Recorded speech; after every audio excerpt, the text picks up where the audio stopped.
Voyons maintenant la deuxième notion concernant la source des droits subjectifs.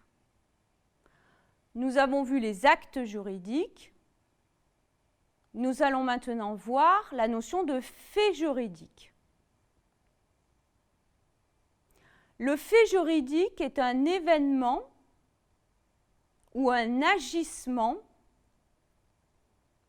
auquel la loi attache des effets de droit. Alors, donnons tout de suite un exemple.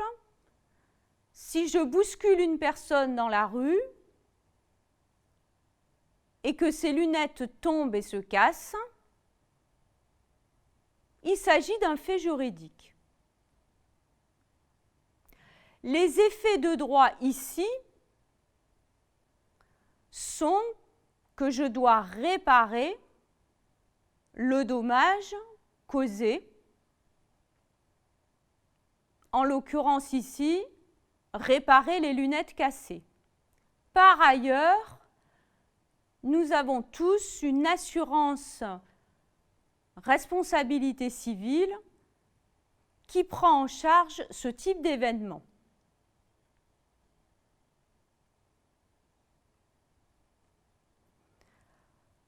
Le fait juridique est un événement qui produit des conséquences non recherchées par les intéressés. Des exemples de faits juridiques pour bien comprendre la notion. Le vol est un fait juridique, le meurtre est un fait juridique.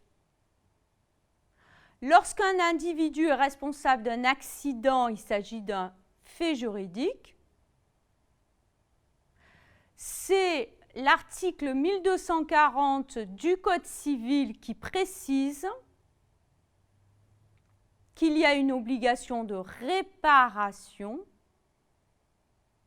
en cas de dommage causé à autrui,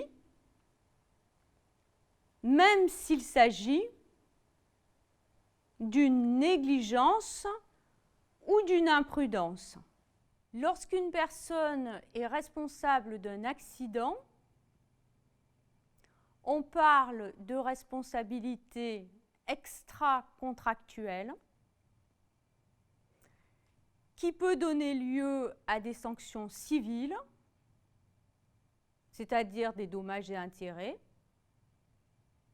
mais aussi des sanctions pénales.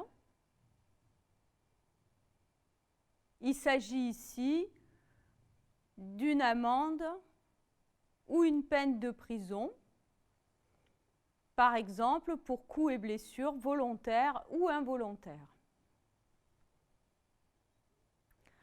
Continuons notre compréhension de cette notion de fait juridique en exposant maintenant certains faits juridiques qui sont particuliers.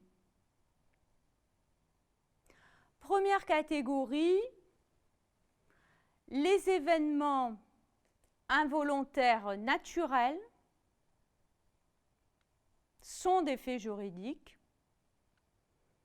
C'est la notion de force majeure en droit. Exemple des inondations, la foudre, le verglas, une tempête, un tremblement de terre. On comprend ici que l'événement est indépendant de la volonté de l'homme. L'événement est imprévisible, il est insurmontable. Ainsi, une partie pourra s'exonérer de sa responsabilité contractuelle en invoquant la force majeure. Voyons maintenant une deuxième catégorie. Il s'agit des événements involontaires de la vie des personnes. La naissance et le décès sont des faits juridiques. La naissance, immatriculée en mairie, a des effets de droit. En effet, la naissance fait acquérir les droits de la personnalité d'un individu. Le décès d'une personne est aussi enregistré en mairie. Le décès est un fait juridique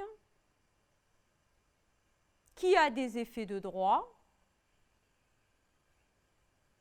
En effet, le décès permet de transmettre